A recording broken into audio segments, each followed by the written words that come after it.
ರಾಮಲಲ್ಲ ಪ್ರಾಣ ಪ್ರತಿಷ್ಠಾಪನೆಯ ಹಿನ್ನೆಲೆಯಲ್ಲಿ ಜನವರಿ 22ರಂದು ಕೇಂದ್ರ ಸರ್ಕಾರಿ ನೌಕರರಿಗೆ ಅರ್ಧ ದಿನ ರಜೆಯನ್ನ ಘೋಷಣೆ ಮಾಡಲಾಗಿದೆ. ಕೇಂದ್ರ ಸರ್ಕಾರಿ ಕಚೇರಿಗಳ ಜೊತೆಗೆ ಕೇಂದ್ರದ ಶಿಕ್ಷಣ ಸಂಸ್ಥೆಗಳಿಗೂ ಕೂಡ ಮಧ್ಯಾಹ್ನ 2:30ರವರೆಗೆ ರಜೆ ಅನ್ವಯ ಆಗುತ್ತೆ. ಈ ಕುರಿತು ವಿಶ್ವ ಹಿಂದೂ ಪರಿಷತ್ ಮುಖಂಡ ಶರಣ್ ಪಂಪ್ವೇಲ್ ಅವರು ಮನವಿಯನ್ನು ಕೂಡ ಮಾಡಿಕೊಂಡಿದ್ದಾರೆ. ಮತ್ತೊಂದು ಕಡೆ ರಾಜ್ಯದ ಖಾಸಗಿ ಶಾಲೆಗಳಲ್ಲಿ ಜನವರಿ 22ರಂದು ಮಧ್ಯಾಹ್ನ 1 ಗಂಟೆಗೆ ರಾಮಲಲ್ಲ ಪ್ರಾಣ ಪ್ರತಿಷ್ಠಾಪನೆ ಕಾರ್ಯಕ್ರಮದ ನೇರ ಪ್ರಸಾರಕ್ಕೆ ವ್ಯವಸ್ಥೆಯನ್ನ ಮಾಡಿಕೊಡುವುದಕ್ಕೆ ಖಾಸಗಿ ಶಾಲೆಗಳ ಒಕ್ಕೂಟ ಕ್ಯಾಂಪ್ಸ್ ತೀರ್ಮಾನವನ್ನ ಮಾಡಿಕೊಂಡಿದೆ.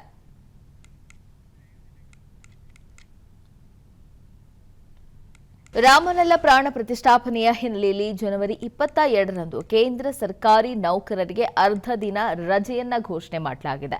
ಕೇಂದ್ರ ಸರ್ಕಾರಿ ಕಚೇರಿಗಳ ಜೊತೆಗೆ ಕೇಂದ್ರದ ಶಿಕ್ಷಣ ಸಂಸ್ಥೆಗಳಿಗೂ ಕೂಡ ಮಧ್ಯಾಹ್ನ 2:30ರವರೆಗೆ ರಜೆ ಅನ್ವಯ ಆಗುತ್ತೆ. ಈ ಕುರಿತು ವಿಶ್ವ ಹಿಂದೂ ಪರಿಷತ್ ಮುಖಂಡ ಶರಣ್ ಪಂಪ್ವೇಲ್ ಅವರು ಮನವಿಯನ್ನು ಕೂಡ ಮಾಡಿಕೊಂಡಿದ್ದಾರೆ. ಮತ್ತೊಂದು ಕಡೆ ರಾಜ್ಯದ ಖಾಸಗಿ ಶಾಲೆಗಳಲ್ಲಿ ಜನವರಿ 22ರಂದು ಮಧ್ಯಾಹ್ನ 1 ಗಂಟೆಗೆ ರಾಮಲಲ್ಲ ಪ್ರಾಣ ಪ್ರತಿಷ್ಠಾಪನೆ ಕಾರ್ಯಕ್ರಮದ ನೇರ ಪ್ರಸಾರಕ್ಕೆ ವ್ಯವಸ್ಥೆಯನ್ನ ಮಾಡಿಕೊಡುವುದಕ್ಕೆ ಖಾಸಗಿ ಶಾಲೆಗಳ ಒಕ್ಕೂಟ ಕ್ಯಾಂಪ್ಸ್ ತೀರ್ಮಾನವನ್ನ ಮಾಡಿಕೊಂಡಿದೆ.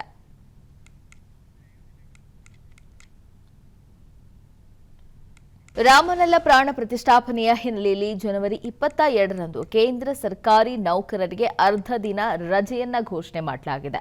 ಕೇಂದ್ರ ಸರ್ಕಾರಿ ಕಚೇರಿಗಳ ಜೊತೆಗೆ ಕೇಂದ್ರದ ಶಿಕ್ಷಣ ಸಂಸ್ಥೆಗಳಿಗೂ ಕೂಡ ಮಧ್ಯಾಹ್ನ 2:30ರವರೆಗೆ ರಜೆ ಅನ್ವಯ ಆಗುತ್ತೆ. ಈ ಕುರಿತು ವಿಶ್ವ ಹಿಂದೂ ಪರಿಷತ್ ಮುಖಂಡ ಶರಣ್ ಪಂಪ್ವೇಲ್ ಅವರು ಮನವಿಯನ್ನು ಕೂಡ ಮಾಡಿಕೊಂಡಿದ್ದಾರೆ.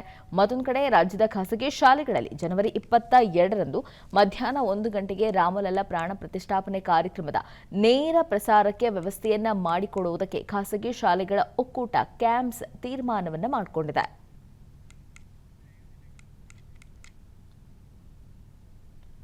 ರಾಮಲಲ್ಲ ಪ್ರಾಣ ಪ್ರತಿಷ್ಠಾಪನೆಯ ಹಿನ್ನೆಲೆಯಲ್ಲಿ ಜನವರಿ 22ರಂದು ಕೇಂದ್ರ ಸರ್ಕಾರಿ ನೌಕರರಿಗೆ ಅರ್ಧ ದಿನ ರಜೆಯನ್ನ ಘೋಷಣೆ ಮಾಡಲಾಗಿದೆ. ಕೇಂದ್ರ ಸರ್ಕಾರಿ ಕಚೇರಿಗಳ ಜೊತೆಗೆ ಕೇಂದ್ರದ ಶಿಕ್ಷಣ ಸಂಸ್ಥೆಗಳಿಗೂ ಕೂಡ ಮಧ್ಯಾಹ್ನ 2:30ರವರೆಗೆ ರಜೆ ಅನ್ವಯ ಆಗುತ್ತೆ. ಈ ಕುರಿತು ವಿಶ್ವ ಹಿಂದೂ ಪರಿಷತ್ ಮುಖಂಡ ಶರಣ್ ಪಂಪ್ವೇಲ್ ಅವರು ಮನವಿಯನ್ನು ಕೂಡ ಮಾಡಿಕೊಂಡಿದ್ದಾರೆ.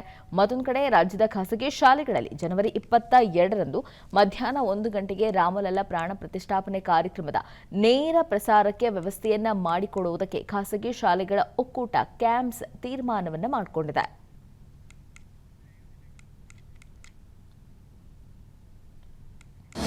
ಅನುಕ್ಷಣದ ಸುದ್ದಿಗಳಿಗಾಗಿ ವಿಸ್ತಾರ ನ್ಯೂಸ್ ಯೂಟ್ಯೂಬ್ ಚಾನೆಲ್ ಸಬ್ಸ್ಕ್ರೈಬ್ ಮಾಡಿ.